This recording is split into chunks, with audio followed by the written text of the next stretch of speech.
Hey guys, so today's going to be a very techie, geeky video, so it seemed only fitting that I wear another hipster hat for it. I just wanted to talk about the new EE that I got, because my old one sort of broke down. Well, it's not really completely dead yet, but it's getting there. I have been getting a sort of blue screen of death. It's not really a blue screen of death, it's just all of a sudden the screen goes blue. And there's no text, so it's not the normal blue screen of death, but it's weird. And then it changed color. Sometimes the screen would just be all white or green, and I've had it be black also. And then nothing works, I'd have to let it go into sleeper mode and then start it again. Also, more recently, I've been having more problems with the battery pack.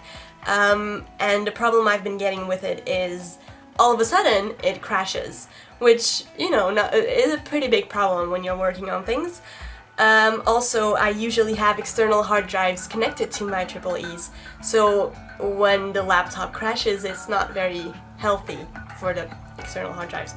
So there's that, you know, and it was a good EE. It was just one of the first ones around. It was the 1000 HE, and this is the one. It's a black one. It's small, but it did the job for 4 years.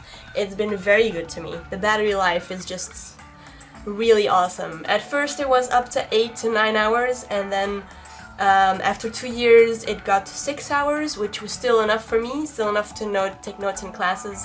The only problem, like I said, was the sort of blue screen of death, whatever that was. And of course the battery thing. And I called the shop and asked them, like, if I change the battery, will it be fixed?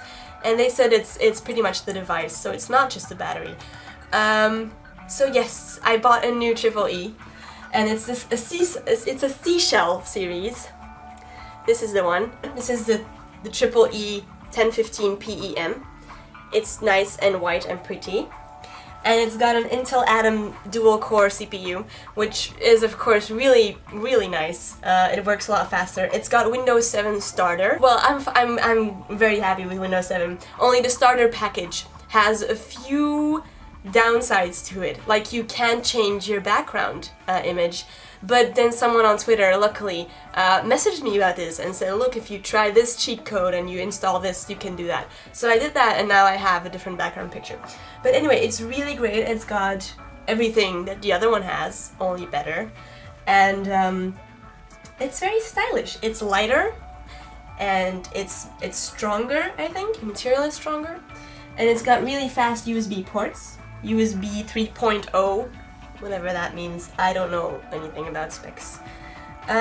So this is cool. This is really cool. I'm really happy with that. So, you know, it's just gonna be, because a lot of you have been asking on Twitter when you read that I bought a new EE, like, you know, like, what are the specs and what can it do? I'll put a link in the underbar, in the description box, to the specs of the laptop here, the netbook here. But it's awesome. It says it has up to 10 hours of battery life. I'm only at the 3rd cycle of recharging it completely, so I'm not there yet at the 10 hours, but after having recharged it 3 or 4 times, I should be there. I got a new EE, despite the other problems I had with my older EE, but to be honest, like, this old one has lasted 4 years, daily use. Full battery life is almost just insane. The battery life has lasted so long, which is really insane, because I've used it every day in class to take all my notes, in the evenings to check, you know, everything online, to do everything there, and to watch TV with, because I hook it up to the television and I play stuff that I, of course, perfectly legally have downloaded. So, you know, that's what I use that for, and so it's survived trips to Antwerp, trips to London, trips to France. So I'm really happy with EE. So that's why I got a new one instead of the Sony Vaio netbook, which also looked nice. It was just 200 euros more expensive. So I don't really want to spend too much money on that.